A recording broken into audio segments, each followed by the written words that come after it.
Hi students, now we will discuss about class AB push-pull amplifier. So it is a class AB push-pull amplifier. So here we are having two transistors, two diodes, and capacitors, and these are the biasing resistors. So it is the output characteristics of class AB push-pull amplifier. So in this class AB push-pull amplifier, the transistor conducts for greater than 180 degrees and less than 360 degrees. The transistor conducts for greater than 180 degrees and less than 360 degrees. That is the class AB operation. So what is the drawback in the class B push-pull amplifier? The drawback in the class B push-pull amplifier is crossover distortion. The drawback in class B push-pull amplifier is crossover distortion. Here, what is crossover means? In push-pull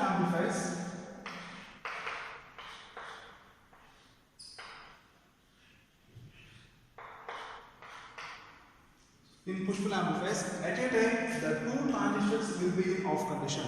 In class B push-pull amplifier, at a time the two transistors Q1 and Q2 will be in off condition. So that's why there is no output here. Here there is no output in class B push-pull amplifier. So it is called crossover distortion. So the main drawback of the class B push-pull amplifier is crossover distortion. So here we are eliminating this crossover distortion by using two diodes. Here the diode voltage drop is 0.7 volts. The voltage drop across the diode is 0.7 volts. So the pre-biasing is applied to the transistors Q1 and Q2. The pre-biasing is applied to the transistors Q1 and Q2. Here this crossover distortion can be eliminated due to this pre-biasing of the transistors, right? So here, if we apply the input signal, so in the positive cycle, Q1 is conducting and Q2 is not conducting. In the negative cycle, Q2 is in conduction state and Q1 is in off condition, right? So here, this class AB push-pull amplifier is also called as complementary symmetry class AB push-pull amplifier. Complementary symmetry class AB push-pull amplifier. So one is NPN transistor and another one is PNP transistor. So it is called complementary symmetry. These two transistors are having the same characteristics. At the same time, these two diodes are called as compensating diodes. So these diodes are also having the same characteristics. So that's why it is called complementary symmetry. So in the positive cycle, one transistor is in on state and another transistor is in off state. In the negative cycle, it is conducting, Q2 is conducting and Q1 is in. So in the class B push-pull amplifier, so two transistors are in off condition at a time, right? So that is the main drawback. So that drawback can be overcome in class AB or push-pull amplifier by using these two diodes. Here, the voltage drop across the diode is 0.7 volts. So if there is no input signal, even if there is no input signal, the two transistors are in on condition due to this pre-biasing of the transistors. So this 0.7 volts will help to keep the transistors in on condition at a time. So there is no crossover distortion. Here in class AB push-pull amplifier, there is no crossover distortion. Here the efficiency will be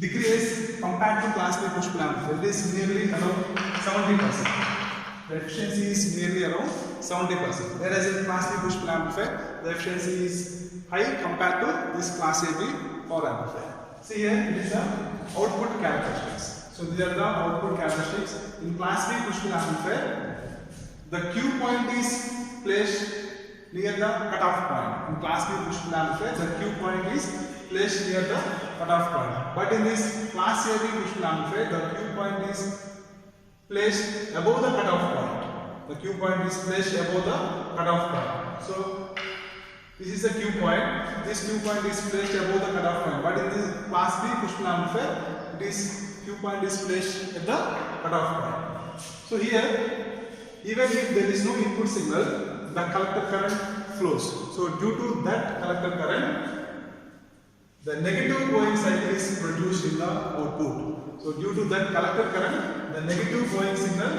is produced in the output side. So that's why it is the input characteristics. See here, it is the input characteristics. So in the output characteristics, we are having complete full cycle, complete half cycle, and part of the negative half cycle. So due to this pre-biasing, the collector current is flowing. So due to that collector current, we are getting the negative going half signal.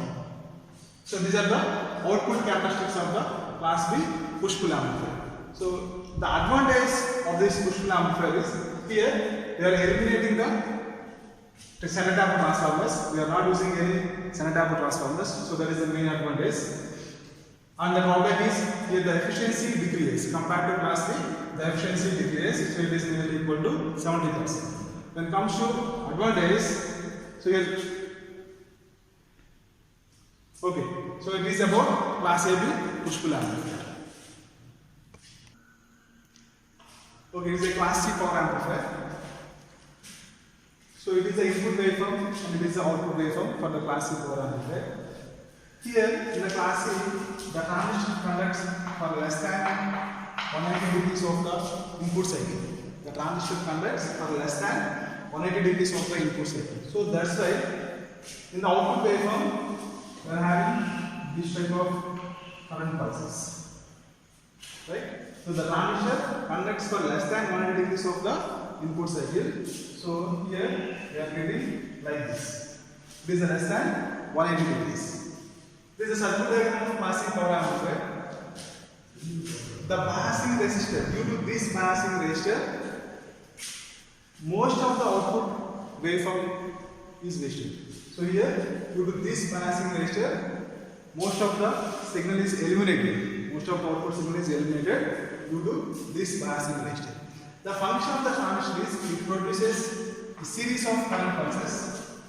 It produces a series of current pulses. These are transferred to the tank circuit.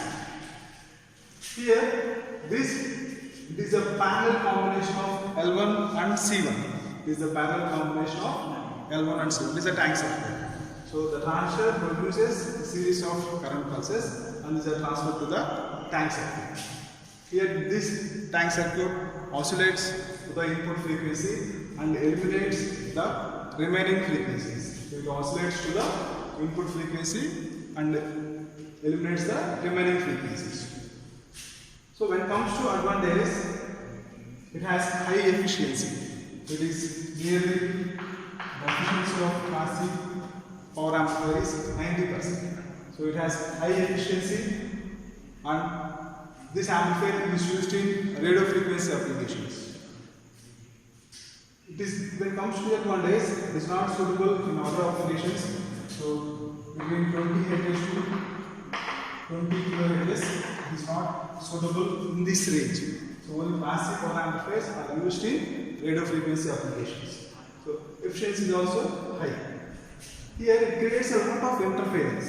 So it is the input signal, but the output signal is having only this one. So that's why most of the output is eliminated. So it creates a lot of interference due to this RB.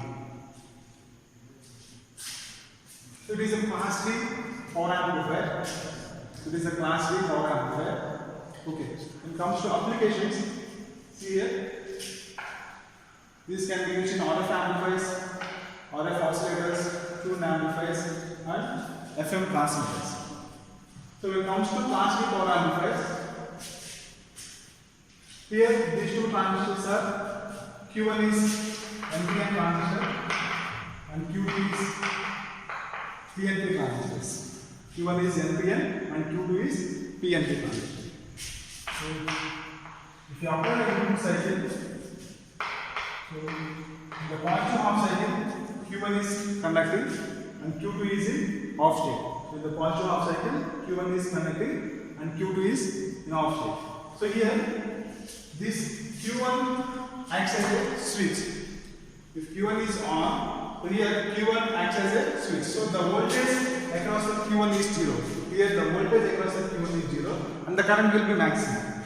So in the negative half cycle, Q2 is connected and Q1 is off. Right? So then Q2 acts as a short circuit. Q1 acts as a open circuit. In the positive cycle, Q1 acts as a short circuit, Q2 acts as a open circuit. So that is about class D power amplifier.